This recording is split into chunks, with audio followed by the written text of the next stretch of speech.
Hello, my name is Lee and welcome to this video tutorial. In this video, I'm going to show you 3 different techniques that you can use in order to separate a subject from its background. So, with that being said, let's begin. So, technique number 1 is we can allow Photoshop to do most of the heavy lifting for us. We can go to Select and then choose Subject. What will happen is Photoshop will analyze this picture and will determine whether or not there is a person here. If there is, it will select the person. Now we can see that this technique isn't 100% perfect if we look around the beard here, and between the arms and the body we can see that we've not made a fully correct selection. So let's fix that. First of all, I'm going to fix the area here around the beard. In order for me to do that, I'm going to use the lasso tool.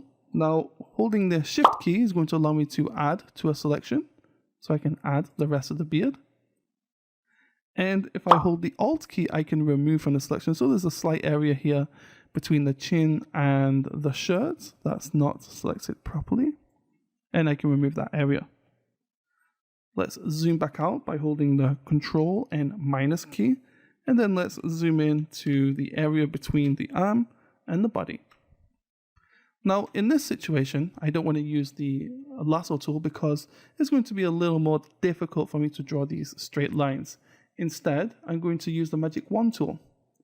With a tolerance that may be higher or lower, depending on your picture. In mine, I'm going to use the default 32. I'm going to hold down the Alt key, and then I can remove the background from the current selection. So remember, the Photoshop subject selects the subject and not the background. So we need to use the Alt key in order to remove the background. So we're actually minusing that selection. Once we've done that, we can simply click the Quick Mask button and that will remove the subject from the background. Okay, technique number 2. We're going to use only the Magic Wand tool. So using the Magic Wand tool, I can hold the Shift key in order to create a selection. So we're going to add to a selection. And what I'm going to do is if I hold the Shift key and click again, we're going to make a selection on the opposite side. Now we can see right here on the head that we've selected too many pixels. Now the reason for that is that the tolerance right here is set to 32. So if I press the Control and Delete key to make a deselection, what I need to do is I need to change this tolerance. Now what this tolerance says is that I'm able to select similar pixels that are adjacent to the pixel that I selected within a pixel tolerance range. The higher number, the more colors within that range I can select. So if I choose a low value, perhaps of maybe 10, this is going to restrict the color pixel range to a lower value. So now if I do the same thing, if I left click and create a selection on the left hand side, then I hold the Shift key and click on the left hand side, we can see that we've selected the majority of the pixels here. However, we need to keep holding that Shift key and click on the inner area, and then we can create or at least select the rest of those pixels. And because between this white area and the forehead, because there is more of a difference in terms of pixel color, then that area is not selected. Once we've done that, again, we can simply use our quick selection to isolate the picture. Now, you can see in this particular case, because we selected the background first, it's actually removed the person. In order for us to fix that, we need to go to Channels. We can enable the Quick Mask, then we can press the Control and I key, and this will make an inverted mask. From here, we can zoom in and we can see that it may be a little difficult to see here, but there's still these white areas in the hair. For us to fix that, we can press the B key. We're going to make sure that we're on the mask, and we can simply paint out those areas.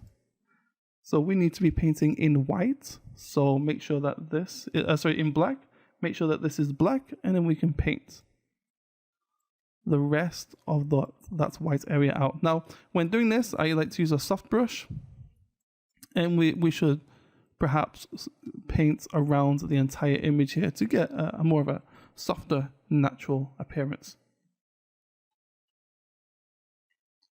So that's the second technique. You should take your time and deal with the edges of the mask, but let's move on to the third and final technique. in this picture, we have a person that is sliding on their knees, and there is a lot of colors that are similar. So we have the white area here and some white here, and there's a lot of green, and so using those other techniques may not be the correct way for us to automatically select a person, or perhaps using the pixel range with the magic brush tool may not work. So if we need a fine control over a selection, we should use the pen tool. Now this is a tool that's going to take a little bit of getting used to, and is definitely going to take some time to select your subject. However, it is going to give you the most accurate selection. So what we can do is we can go to the pen tool, which is this tool right here, the first one. We can press the Control and plus to zoom in. And what you want to do at first is make a very quick selection. Okay, so just click like this and then click again. And you want to go very quickly around your subject. Later, we can then modify this selection and to create a more detailed selection. So I'm holding the space button, and that's going to allow me to move around my image very quickly while doing this.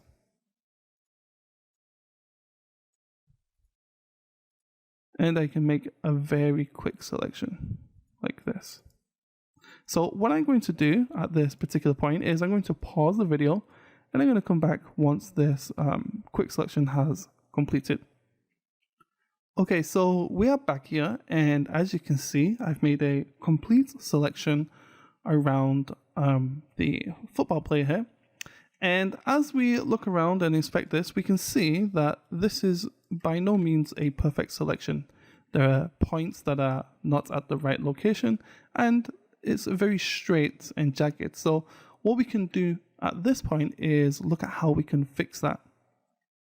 So first of all, we should look at how we can move the points around. In order to move the points around, we can use this tool right here called the direct selection. And with that selected, I can hold the Control key and click a point, and I can move this around. So first of all, make sure you select the path, and then you can move that point around, just like so.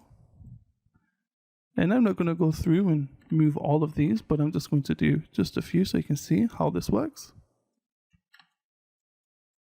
And here around the nose, you can see specifically that it's not very smooth.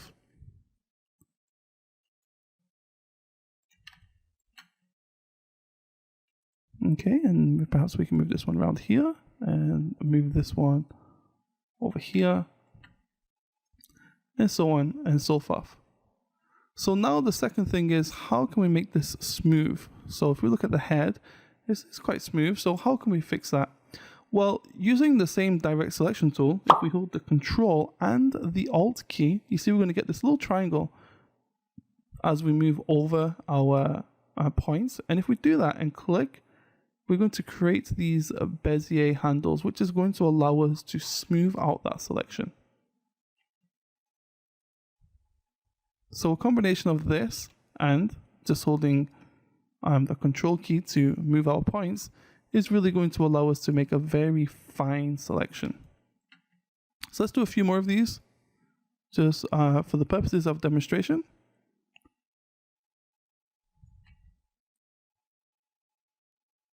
Like this. Perhaps we can do this area right here, and we need to move this.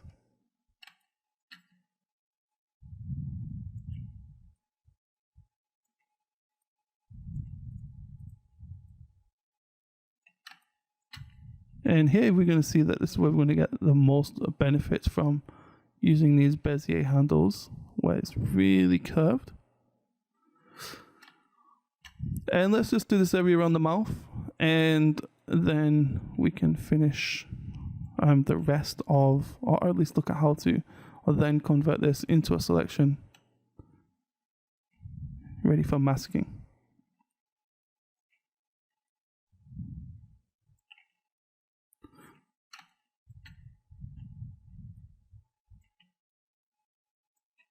Okay, so at this point, I'm going to say that this is complete.